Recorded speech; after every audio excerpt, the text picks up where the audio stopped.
7h30, bonsoir et bienvenue dans votre journal. Voici ses principaux titres.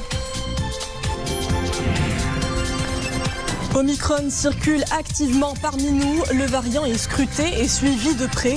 Objectif, anticiper toute mutation ou évolution de la souche qui brille par son extrême contagiosité. Nous irons à l'Institut Pasteur au sein du laboratoire de veille dans un reportage à Casablanca. Omicron semble dissuader les récalcitrants au vaccin face à une demande grandissante en zone rurale. Des unités mobiles prennent place dans les localités les plus éloignées.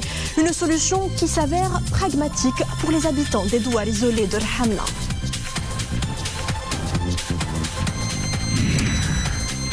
Puis nous ferons escale au musée Mohamed VI d'art moderne et contemporain de Rabat.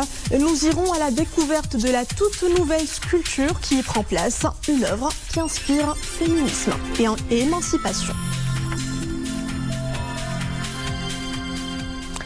Bonsoir, à la une de l'actualité ce soir, la création de 250 000 emplois directs dans le cadre de chantiers publics temporaires.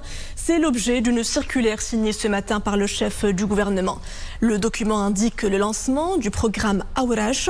Il s'agit de contrats qui bénéficieront durant les années 2022 et 2023 à près de 250 000 personnes, notamment celles ayant perdu leur travail à cause de la pandémie ou celles ayant des difficultés d'accéder au marché du travail sans conditions d'éligibilité. Dans le détail, 80% des bénéficiaires devront mener des travaux à caractère temporaire dans le secteur des infrastructures, construction de routes, restauration des monuments et bâtiments publics, préparation des espaces verts. Les 20% restants s'activeront, eux, dans des services comme l'alphabétisation, l'enseignement primaire, la prise en charge des personnes âgées, les activités sportives et culturelles, la restauration scolaire, les services paramédicaux. Sachez que les bénéficiaires des chantiers publics temporaires devront bénéficier d'un revenu mensuel au moins égal au salaire minimum pendant la durée du chantier. Le ministre d'État et des Affaires étrangères du Portugal, M. Augusto Santos Silva, salue le rôle déterminant du Maroc en tant que pourvoyeur de stabilité dans la région et relais de croissance pour le développement en Afrique. Le ministre portugais a également réitéré l'attachement de son pays au partenariat stratégique entre le Maroc et l'Union européenne. Des déclarations faites lors d'un entretien par visioconférence avec le ministre des Affaires étrangères, de la coopération africaine et des Marocains résidant à l'étranger, Nasser Bourita. Les deux ministres se sont notamment accordés autour de la 14e session de la réunion de haut niveau prévue au Portugal. Ils se sont également félicités de la gestion exemplaire de la pandémie. À l'issue de leur entretien, les deux homologues ont procédé à la signature de l'accord relatif au séjour et à l'emploi des travailleurs marocains au Portugal. La surveillance des variants via le séquençage génomique se poursuit. À Casablanca, le laboratoire de l'Institut Pasteur planche sur le séquençage génétique du virus et le criblage des différentes mutations d'Omicron. Le variant est en passe de devenir la souche majoritaire au Maroc. On en saura plus dans ce reportage de Fatiha Omrar, Ahmed Laroui, le récit de Nisrin Hamdaoui. À l'Institut Pasteur, au laboratoire de séquençage génétique, on veille à identifier les souches de Covid circulant au Maroc. Une ruche d'abeilles s'active dans cette plateforme génomique. Ce bac porté par le responsable du laboratoire comporte un échantillon de tests positifs.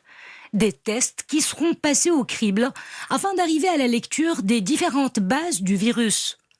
À cette étape, l'enjeu est de garder un œil bien ouvert sur un variant qui ne cesse de muter, l'Omicron.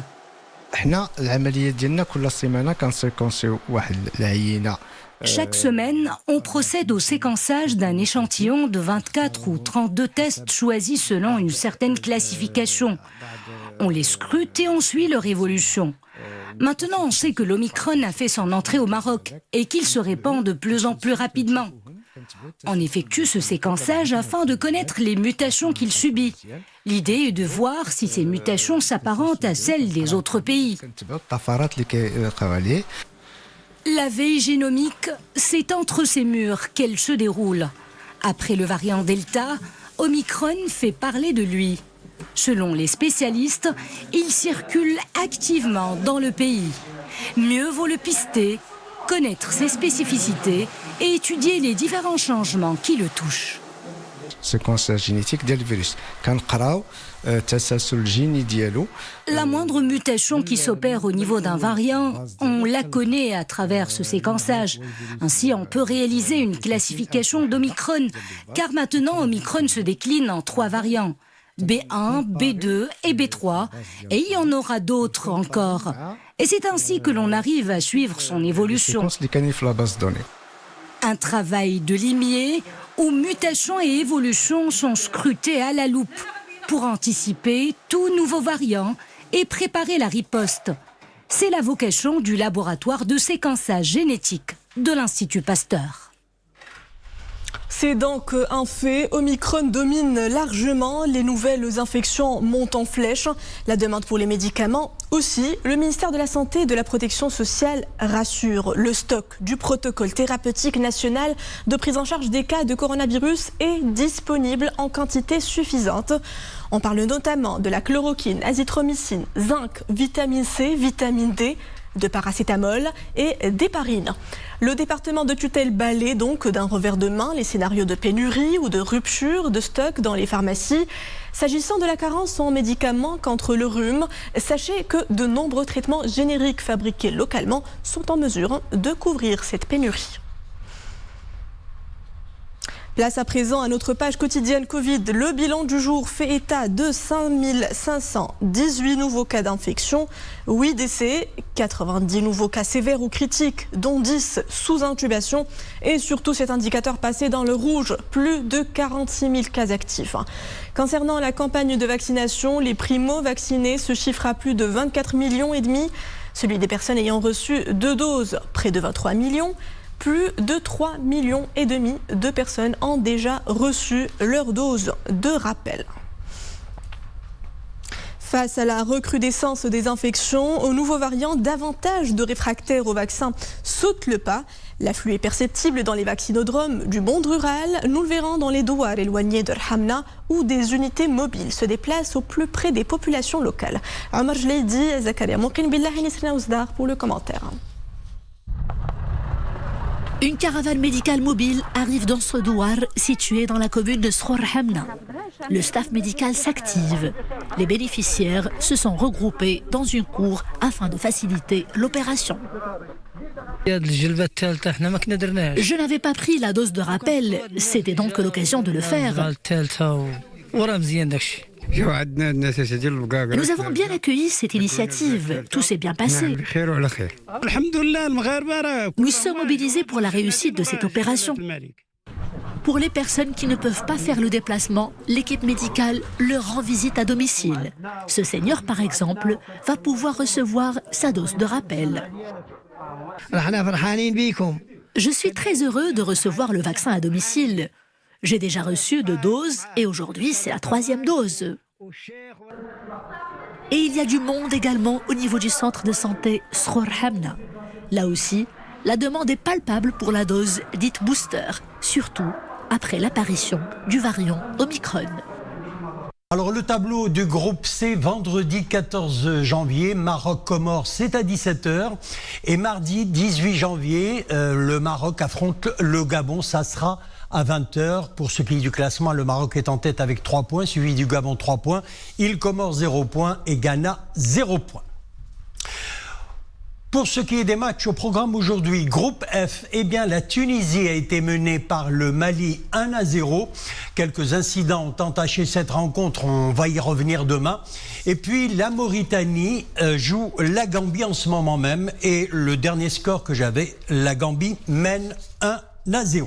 C'est à présent sur cette note d'optimisme, la Banque mondiale prévoit pour l'année écoulée une croissance de 5,3% de l'économie nationale. Dans son dernier rapport de suivi de la situation économique au Maroc, la Banque centrale parle d'accélération de la croissance économique. Une accélération soutenue par la reprise du secteur agricole et la relance de la demande extérieure. Après un choc récessif en 2020, le fort rebond de la production agricole a entraîné une chute du chômage dans les zones rurales, mais il a fallu attendre le troisième trimestre 2021 pour constater une amélioration dans les zones urbaines.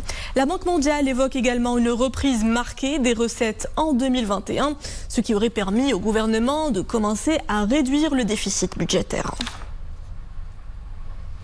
Retenez à présent ce chiffre, 5,50 milliards, c'est le volume en mètres cubes des retenues des barrages du Royaume. Le chiffre est établi au 12 janvier 2022, c'est l'équivalent d'un taux de remplissage de 34,2%. C'est un peu en deçà du taux enregistré à la même date de l'année écoulée. Les réserves de barrages accumulaient plus de 43,9%, soit plus de 6,84 milliards de mètres cubes. Le ministère de l'équipement de l'eau nous énonce les trois principaux grands barrages du Royaume. Il s'agit respectivement du barrage d'El Wahda, Idriss Ier et de Oued El Makhazin.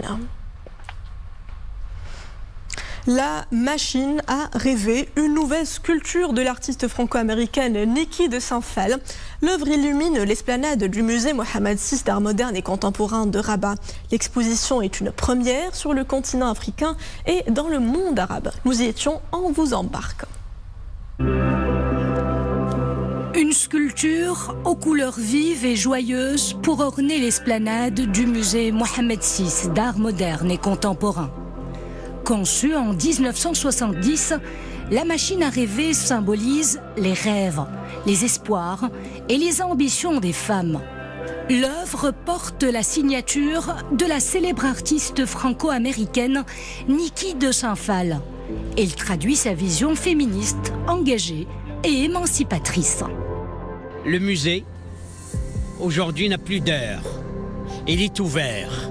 Il est à la disposition de chaque Marocain aujourd'hui, parce que vous pouvez constater qu'on a tous les grands noms qui sont là devant le musée. Ils sont offerts à tous les Marocains, à n'importe quelle heure de la journée ou de la nuit, n'importe quel jour de la semaine. L'installation de cette sculpture vient enrichir l'offre muséale du musée Mohamed VI d'art moderne et contemporain de Rabat. 4 grandes sculptures y sont déjà exposées.